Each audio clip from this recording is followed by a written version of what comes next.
নমস্কার, আমি শ্রীদীপা সিজাস point team থেকে।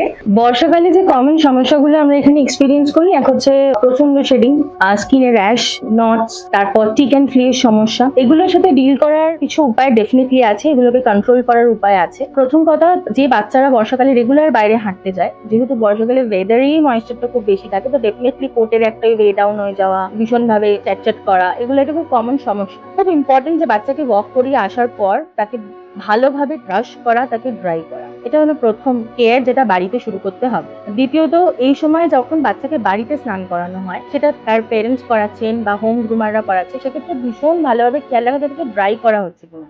একটা বাচ্চা যখন স্যালনে আসে, আমরা যে ড্রায়ারটা ইউজ করি সেটা একটা প্রফেশনাল ড্রায়ার এবং সেটা তার হেভি ডিউটি ড্রায়ার। বাট বাড়িতে বেশিরভাগ ক্ষেত্রে যে ড্রায়ারগুলো ইউজ করা হয় সেগুলো হচ্ছে আমাদের উপর যে ড্রায়ার ইউজ করি সেটা। তো সেক্ষেত্রে তার কোটটা ভেতর অব্দি এবং স্কিনটা ড্রাই হচ্ছে কিনা, এটা ভীষণ ইম্পর্টেন্ট। যখনই সেখানে ময়েশ্চার থেকে যাবে, সেখান থেকে র্যাশ, বাম্পস, ইচিং, বিভিন্ন সমস্যা শুরু হবে। এরপর হলো tick and flea. Tick and flea একটা আনঅ্যাভয়েডেবল সমস্যা, এটার ক্যারিয়ার যে কে এবং এর সোর্স, এটা ভীষণভাবে ভাস্ট, তাই এটাকে কন্ট্রোল করা ডিফিকাল্ট।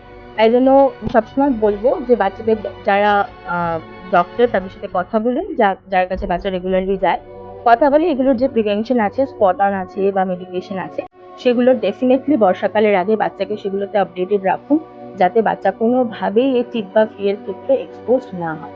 কোট এবং স্কিন যেন সবসময় ড্রাই থাকে, এটা খেয়াল রাখা ভীষণ ইম্পর্টেন্ট। সেটা রেগুলার বাড়িতে হোক বা পোস্ট গ্রুমিং, এটা রাখা। যেখানেই আপনি তাকে স্নান করাতে নিয়ে যাচ্ছেন, সেখানে তার কোট স্পেসিফিক বা স্কিন স্পেসিফিক শ্যাম্পু ইউজ করা হচ্ছে কিনা। যে কারণ বাচ্চার কোট দেখবেন যে পেরেন্টসরা এটা এক্সপিরিয়েন্স করে যে বছরের বিভিন্ন সময় বিভিন্ন রকম সমস্যা তারা ফেস করছে। গরমকালে একরকম সমস্যা, বর্ষাকালে একরকম সমস্যা।